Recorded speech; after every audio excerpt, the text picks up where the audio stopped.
Howdy and welcome to my farm. I'm Catherine, the Aerogarden Homesteader.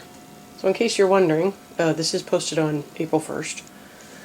This is the Farm XL. So we get 12 in each compartment. As you can see, each compartment is separate. The compartment layout is very similar to the Harvest, where it's got little screws to help hold the pump in place. It does have the water level sensor, and when the lid is on, there is a port here that lets you see what the max fill line is. From the center, there is actually a little port here that you can use to drain from, and they provide a hose. So this is the hosing. You plug it into the, I don't know if you can see it, but there's like the hole where the pipe is, and you can plug your drain hose into it and pump straight into a bucket, which is a really nice feature because then you don't have to worry about trying to lug this reservoir over to the sink when it's full of not only water but plants. So this can hold 2 gallons of water, and I don't know about you, but 2 gallons is that's a hefty amount of water. So onto some specs. The lowest level the light can go, which is right here, is about 7.5 inches from the top of the deck. The highest this particular model can go, which is the 45-inch model, I think, 44-inch model. So as you can see, it goes up to about 32.5 inches, I believe. Like, I literally just took the measurement and I can't remember. So the other thing, which is kind of an odd thing, is it's got this sensor or a controller in the back that you can plug in your various, so one's for the pump and one's for the water sensor. It just floats around, like it doesn't have anything to hold it to the unit. Can you imagine having 2 of these units stacked on top of each other, and this is just dangling? I mean, that's not really good for the wires. So I did currently unplug the right hand side. There is a plug on the side here so that it can have the power and tie into the control unit at the top.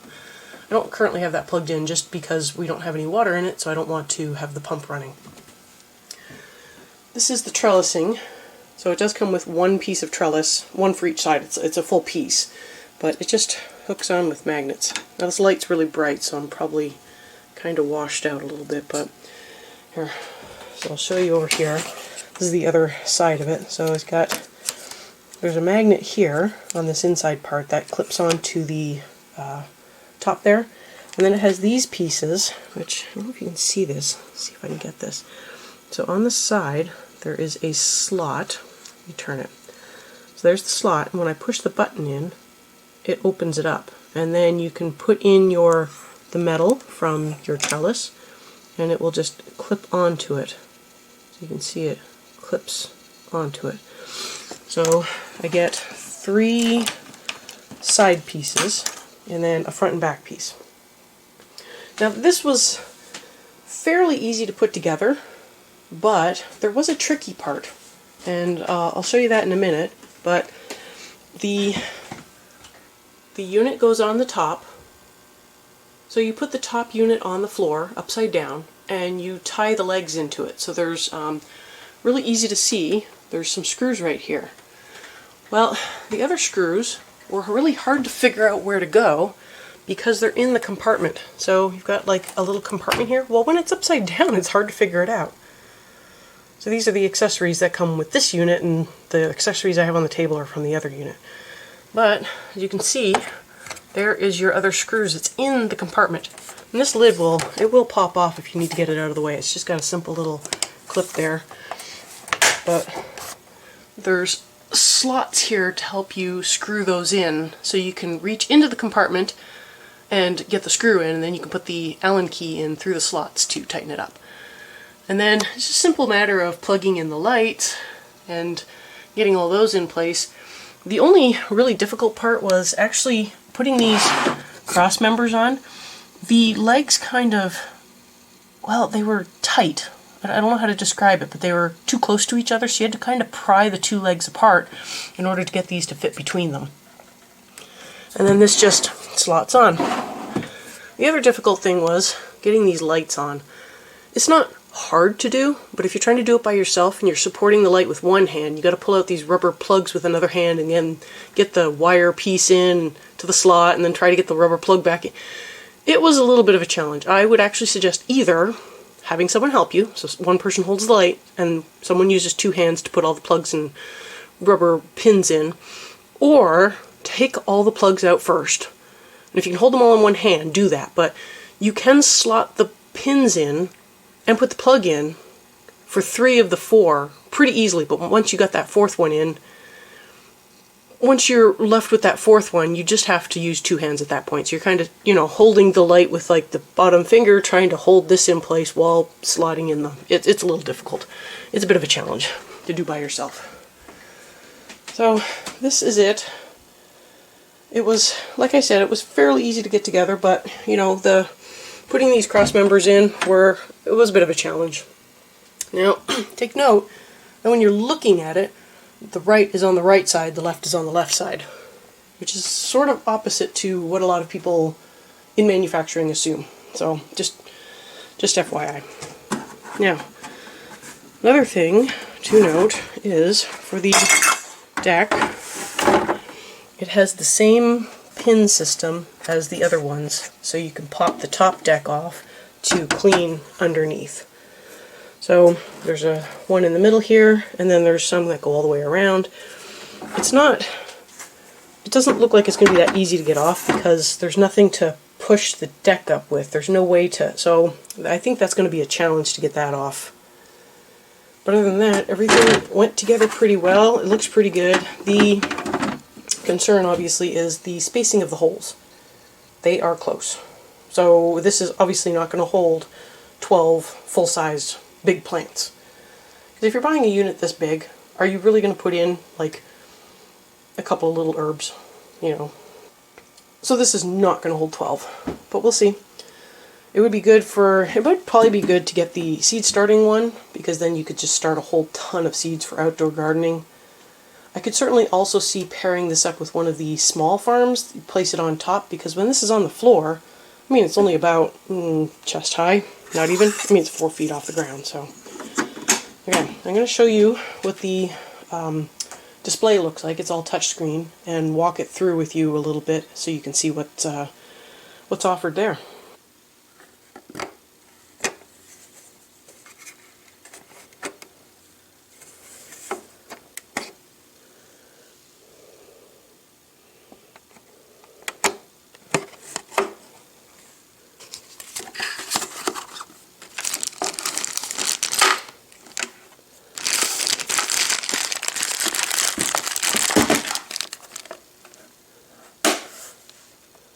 Just before I get to the display, I do want to say that my particular one came with the salad bar tomatoes and the salad bar herbs and lettuces.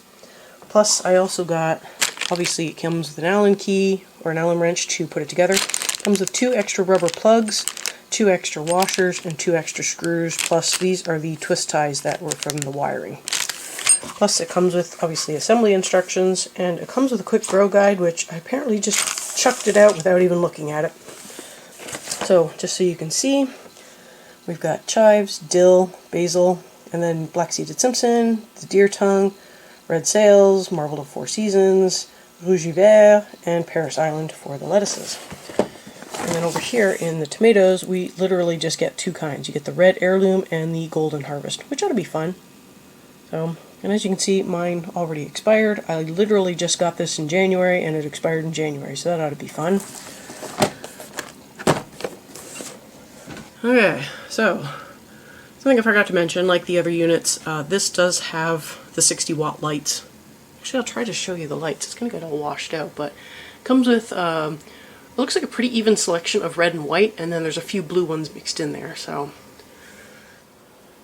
On to the menu, which has a lot of things in it. I don't know how long this is going to go. I'll try to do the highlights of things, but, I really want to cover a lot of the menu as well, because at some point you're going to need it.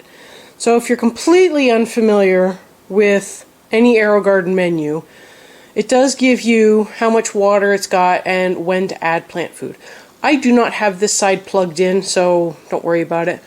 For this particular Aerogarden, there is a left-hand control and a right-hand control. You can control each side independently. So, if I go to left, I can raise the light up and down. So that's what these arrows are for. It raises the light up and down, tells me when I have the time set to come on and off. I also have this in daylight mode. I will show you what daylight mode looks like. I'll just put an overlay on top, but pretty much what it does is it gradually turns the light on and then it gradually turns the light off. I think there's an actual term for it, but I'm not sure. Oh, it's sunrise and sunset mode. So you can turn that on and it gradually ramps up the brightness of the light. You can also set the intensity of the light. If you want it at 100%, that's fine. That's going to give you your full 60 watts on the spectrum. But you can actually turn it down and have it be less bright. So if you know you've got like a lower light loving plant, you can change that. So on to the other things. It does have just your basic, you know, all of you, how many days it's been planted. I just put some seedlings in or some seed pods, so we'll see. You can go to the right hand side and get all the same stuff.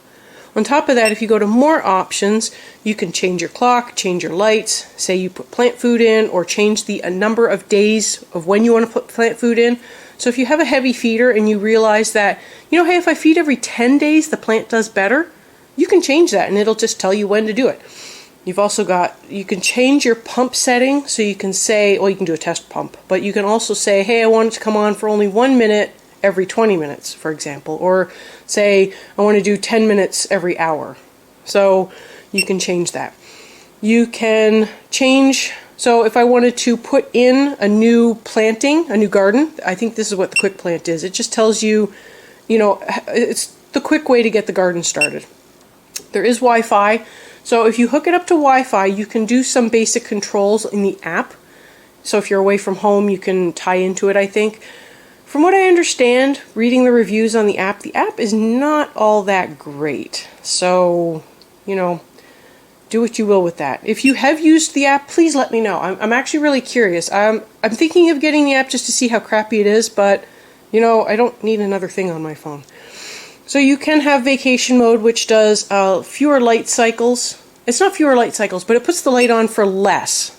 So it shortens your light period. So by shortening your light period, it decreases the amount of water your plant consumes. Garden status, so this is just saying that I've got herbs going on, I'm in high growth mode, which I assume has to do with the brightness of the light, the intensity.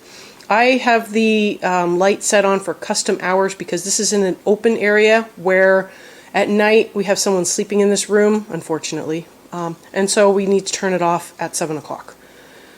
But, you know, you can customize it however you want.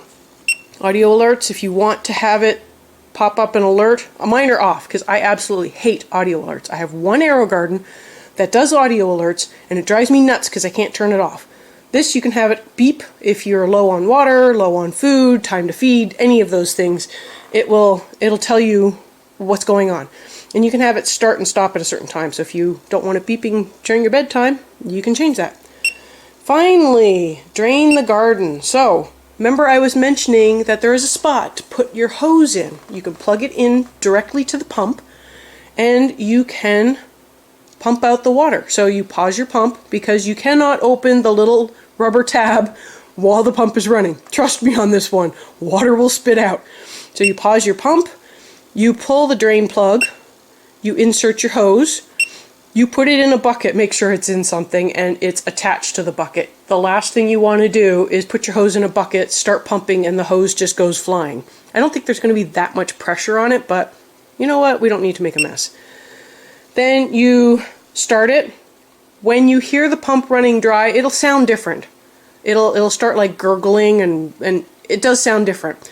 When you hear it start doing that, you tell it to stop, and then you go to the next screen where you remove all that and you refill. And then you're good to go again. So that is the easiest way to do a water change, in my opinion. I have not done one yet, but I don't do water changes when I have plants in there because I have to bring the reservoirs upstairs. And it's not just bring the reservoir up, you got to bring the plants up. And if you've got trellising and tall plants, it's really awkward. I actually don't do water changes when I actively have plants growing. So yeah, the unit gets nasty. It probably has unused nutrients in there that build up. It's probably what's causing some of the scale on the sides of my reservoirs, but there's not much I can do about that because it's just awkward. So I do feel like having this type of system might encourage me to do water changes a little more frequently than I normally do. So I am not sure there is much else. I mean, there's a contact us and helps and tips, but there's really not much else on here that is really important to get started. So yeah, these are just empty, but the quick plant, which is right here on the screen, you can do it for either side. So change to right, oh, I'm currently on right, or go to left. You can hit quick plant and then just start a new system on one side only. So that is probably the most important thing, is setting your light cycle correctly, getting your planting cycle correct, and then everything else will just kind of fall into place. So this is the menu. If you have any questions on the menu, let me know below. So there you go. Well, if you have any questions about the farm, let me know below and I will address them. I hope I addressed everything as is. So the other thing it comes with is these little rubber, I don't know what you would call it, but it's for attaching the wires. I don't think it attaches to the wire, but it's to take the extra slack out of the light wire, so that when the light is all the way up, you don't have this situation where the light wire is just kind of hanging off in space and potentially getting trapped in plants. So that's what that is. But yeah, if you have any questions, let me know below. Let me know if you have any plants you'd love to see planted in this, because you know, what is the limit of this?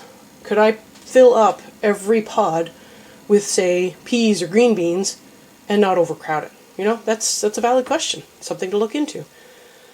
Well, thank you for joining me today on this farm tour. I know it wasn't exactly what you expected, but you know what? I do want to do a farm tour of my outdoor gardens. It would be a garden tour. So I want to do that when I hit 500 subscribers. So help me get there. And hopefully you enjoyed this video, and I will see you next time on the Aerogarden Homestead.